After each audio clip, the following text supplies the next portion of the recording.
Assalamualaikum warahmatullahi wabarakatuh. Kita ketemu lagi. Nah, kali ini ini sesi terakhir dari pengenalan komponen. Karena selanjutnya komponen-komponen lainnya itu akan kita lakukan pengukuran di tahap analisa. Komponen yang akan kita bahas kali ini dioda, dan tidak panjang karena dioda ini fungsinya tidak begitu signifikan. Jadi komponennya juga tidak terlalu banyak di mainboard. Cuman ini harus saya perkenalkan juga. Dioda ini lebih berfungsinya sebagai sebagai konduktor atau penerus tegangan. Jadi gambar dioda itu seperti ini nih. Gambar arah anak panah ini. Nah, dia dari dua sisi ini, dua kaki.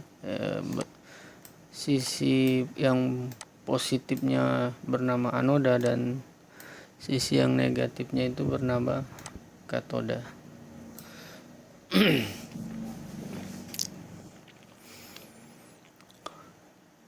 Jadi sifat dari anoda ini adalah menghantarkan arus listrik. Jadi ketika ada tegangan dari arah anoda, di arah anoda sini,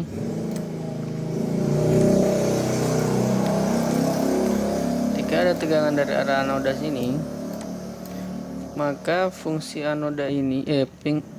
fungsi dioda ini hanya meneruskan arus tersebut. Jadi tidak ada fungsi lainnya, dia hanya meneruskan arus tersebut. Nah, jadi dari anoda ke katoda. Jika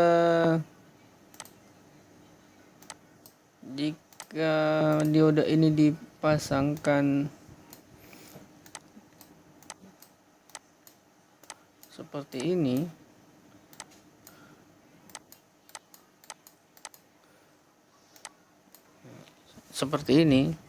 jadi dia sebagai isolator atau penghambat. Dia menghalangi jalur yang masuk. Jadi misalnya ini jalur 19 masuk sini.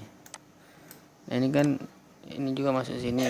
Nah, tegangan 19 volt itu akan terhambat di sini. Dia sebagai isolator, menghambat arus sehingga tidak masuk ke ground. Nah, ini groundnya. Nah, ini jika dia dipasang di mainboard seperti ini. Nah, tapi ketika dia terpasang seperti ini, berarti ini akan dia hanya akan mengalirkan tegangan. Jadi dia fungsinya sebagai konduktor jika terpasang seperti ini, dan sebagai isolator jika terpasang seperti ini. Cara pengukurnya ya kita menggunakan dioda mode, sama seperti kita mengukur MOSFET kemarin. Itu saja jadi patokannya. Jadi sebaliknya ketika kita mengukur kita arahkan di sini positifnya atau probe merah, kemudian di sini negatifnya atau probe hitam. Jika dia buzzer itu berarti bagus. Kenapa? Karena memang ini isolator. Jadi jika dia diukur kemudian dia tidak bunyi atau tidak buzzer, berarti dioda ini mengalami masalah atau putus. Jadi dia putus. Nah, itu yang harus diperhatikan.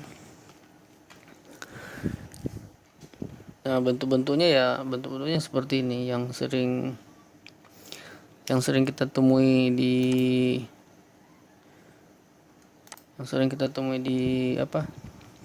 di mainboard ya. Ini, kemudian ini,